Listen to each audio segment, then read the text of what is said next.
পিচকারির রঙে রঙিন মুখ, সঙ্গে নানা রঙের আবির।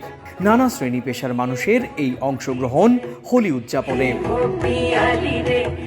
কোথাও বাজছে বিশ্বকবি রবীন্দ্রনাথ ঠাকুরের গান, তো কোথাও আবার ডিজে। হোলির রঙে রঙিন শান্তিনিকেতনও, সেখানেও চোখে পড়ে হাজারো মানুষের ঢল। এই বহুরূপীদের নিয়ে, যারা অত্যন্ত কালারফুল মানুষ, তাদের নিয়ে বা কচি কাঁচাদের নিয়ে আমরা আজকে আনন্দ করছি।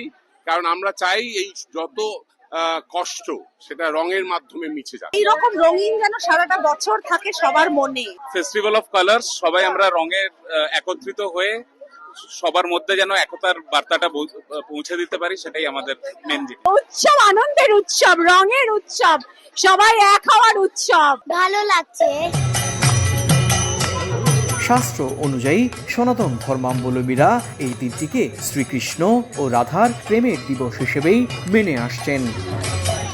সুব্রত আচার্য, সময় সংবাদ, ভারত।